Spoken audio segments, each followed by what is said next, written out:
Hello everyone, this is Sir Pao TV and I'm going to discuss to you an example problem on solving a limit problem. And for this problem, we are using a method of substitution. So we will introduce another variable to the problem and reinvent or rewrite the problem into a similar problem to the new with the new variable given. So let's say we have a problem that is we are asked to find the limit of y minus pi halves squared all over 1 minus sine of y as y approach to pi halves. So here, what we have to do first is direct substitution. We have to direct substitute pi halves to y. Pi halves minus pi halves is 0, 0 squared is 0. And then 1 minus the sine of pi halves is also 0. So therefore, sine of pi halves is equals to 1. So therefore, 1 minus 1 is equals to 0. So we have here 0 over 0, or this is considered as undefined. So for us to have an undefined answer, that is actually a clue that there is something to be cancelled in the solution. So for us to find the answer for this specific problem, we have to introduce another variable, and that is for case of y minus pi halves. So let's say we let x, the new variable that we are going to introduce, equals to y minus pi halves. So therefore, our y is equals to x plus pi halves. Okay. By observation, given this introductory variable, as y approaches to pi halves, given the problem here, our x will approach to, if this is pi halves and this is pi halves minus pi halves, our x approach to 0. So therefore, using this one and this expression, we can have a new set of problem with new variable x.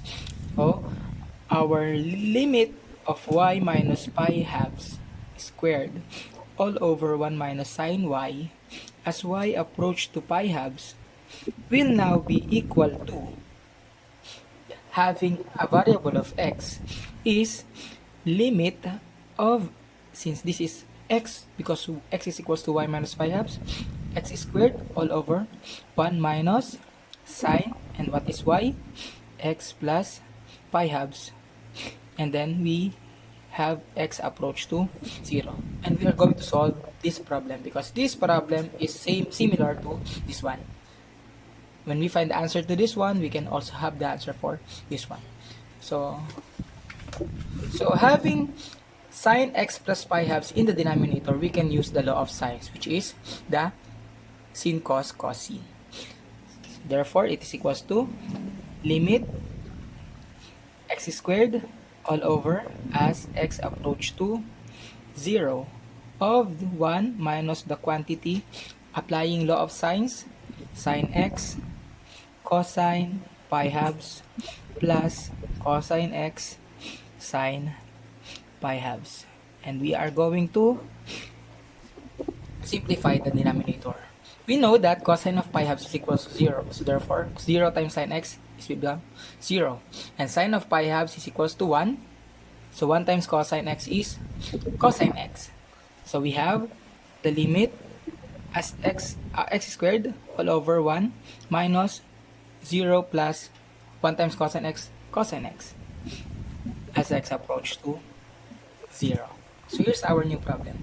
Now, for this problem, we can introduce the theorem 4, which is, what is the theorem 4 states about? That is the limit of x all over sine x as x approach to 0 is equals to 1. Or, same with the limit of sine x as divided by x as x approach to 0 is equals to 1. And note that x is an angle in pi region measure. So therefore, how can we rewrite this form into this form? take note that 1 minus cosine x is related to sine. But in Pythagorean theorem, we have sine squared x is equals to 1 minus cosine squared x. Okay, but 1 minus cosine squared x is the difference of two squares, which is 1 squared minus 2 squared minus cosine squared x. So we can factor it out to 1 minus cosine x and 1 plus cosine x. This is sine squared x. So therefore, for us to have sine squared x, we have to find 1 plus cosine x. So having 1 minus cosine x in the denominator, we should multiply 1 plus cosine x for us to have sine squared x in the denominator. So in order for us not to break the, or not to break the original problem, we are going to also introduce 1 plus cosine x in the denominator. So therefore, our problem is limit x squared multiplied by 1 plus cosine x, 1 minus cosine x times 1 plus cosine x as x approach to 0. So therefore, this is 1 minus cosine x squared x, then eventually will become limit x approach to 0 of x squared 1 plus cosine x, 1 minus cosine, this is 1 minus cosine squared x, or equal to sine squared x. So we can write now sine squared x. So let us use distribution ng limits natin. So we have the limit x all over sine x as x approach to 0 times limit x sine x approach to 0. Then we have the limit of 1 plus cosine x as x approach to 0.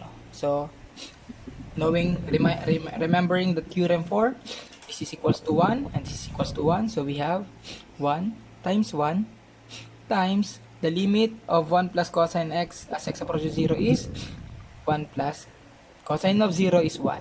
So therefore, we have the answer of 2. So therefore, the limit of y minus pi halves squared divided by 1 minus sine y as y approach to pi halves is equals to 2.